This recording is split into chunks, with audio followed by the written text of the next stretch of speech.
Handa na ba kayo? Tara, samahan niyo akong tuklasin ang isang sinaunang alamat, isang kwento tungkol kay Scorpius.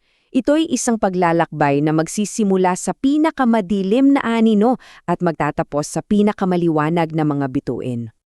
At agad-agad, sinasalubong tayo ng isang napakalalim na tanong mula sa Diyos ng kailaliman, si Pluto. At itong tanong na to, ito talaga ang magiging puso ng buong kwento ni Scorpius. Sapat na ba yung kapangyarihan mo para manakot? Para manalo? Para lang ba talaga mabuhay? Okay, simulan natin ang kwento sa pinakaunang anyo ni Scorpius. Dito natin siya makikilala bilang isang nilalang na, alam niyo yun, balot na balot sa kapangyarihan, sa panganib, at higit sa lahat sa kalungkutan. So isipin niyo to, sa gitna ng isang diserto na ang pangalan ay Oasis ng mga bulong, doon nakatira ang bida natin, isang alakdan na ang baluti, kasing itim daw ng gabing walang buwan. Sa pangalan pa lang ng lugar, di ba? Ramdam mo na agad yung bigat ng pag-iisa niya. At ano ba yung pinaka-esensya ng pagkatao niya? Siyempre, yung kanyang kamandag. Pero teka, hindi ito basta-bastang lason ha. Sabi sa alamat, isang patak lang daw niyan, kayang pumatay ng higante o kahit patulugin ang isang Diyos. Grabe, di ba? Ito yung biyaya niya, yung sandata niya, pero ito rin mismo yung sumpa niya. Ito yung pader sa pagitan niya at ng buong mundo. Dahil nga sa kapangyarihang to, yung buong buhay niya umikot na lang sa pagiging depensibo. Ang loyalty niya para na lang sa sarili niyang kaligtasan. At dito natin nakikita yung, alam niyo yun, yung malungkot na kabalintunaan. Habang tumitibay yung pananggalang niya sa labas, lalo namang nangihina yung koneksyon niya sa iba. Pero, alam nyo, ang tadhana, may iba palang plano para sa kanya. Hindi pwedeng habang buhay na lang siyang magtago sa baluti niya. May darating na pagsubok, isang misyon na itutulak siya palabas ng oasis at pababa, diretso sa kadiliman. So, eto na. Yung utos galing mismo kay Pluto, hanapin yung maalamat na perlas ng katotohanan. At saan to nakatago? Sa pinakapuso pa ng Tartarus, sa pinakailalim ng underworld. Isang misyon na hindi lang susubok sa kamandag niya, kundi sa mismong kaluluwa niya. Unang pagsubok, si Vipera. Yung ahas na ang bawat salita ay matamis na kasinungalingan.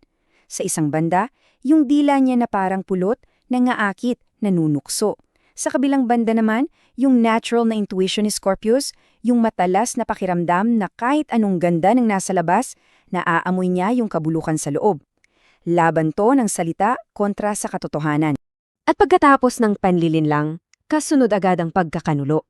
Isang agila ang nag-ulok ng tulong. Akala niya kaibigan na. Pero sa pinakamataas nilang lipad, sa eksaktong sandali na bumitaw ng konti si Scorpius sa pag-iingat niya, doon siya tinangkang ihulog. Alam niyo, sabi sa alamat, yung sugat na iniwan nito, yung sugat sa tiwala, ay mas mahapdi pa raw kesa sa sarili niyang kamandag. At yung pagbagsak, hindi lang yun pisikal. Tuluyan siyang nahulog sa Tartarus. Sa lugar na to, walang kwenta yung baluti niya, walang silbi yung kamandag niya. Dito, yung mga alaala mo, nagiging multo na humahabol sa'yo. At doon, wala siyang choice. Kinailangan niyang harapin lahat ng anino na pilit niyang tinataguan. Yung bawat takot, bawat pagsisisi, bawat naging biktima ng laso niya. At dito sa pinakamadilim na lugar, dito mismo magsisimula yung tunay niyang paglalakbay. Dito na mangyayari yung pinakamahalagang bahagi ng kwento niya. Ang tatlong banyuhay. Yung tatlong pagbabagong anyo na tuluyang wawasap at bubuo ulit sa pagkatao niya. Okay, so tatlo to. Una, yung alakdan, simbolo ng depensa at pag-atake. Pero nung natutunan niyang bitawan yung balute, doon lumabas yung pangalawang anyo, yung agila.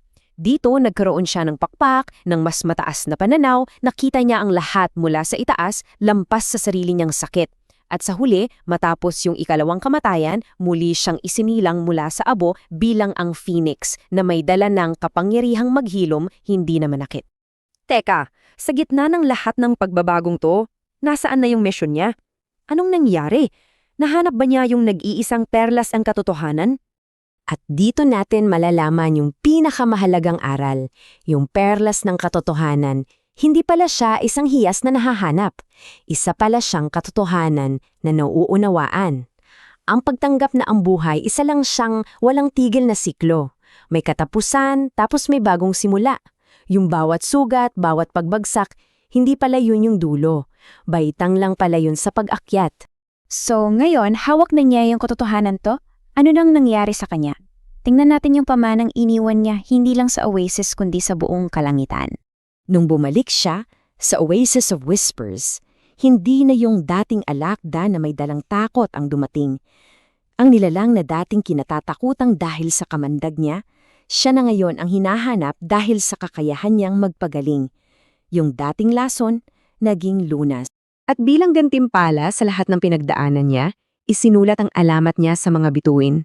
Siya ang naging ikawalong bahay ng Zodiac, ang bahay ng transformasyon.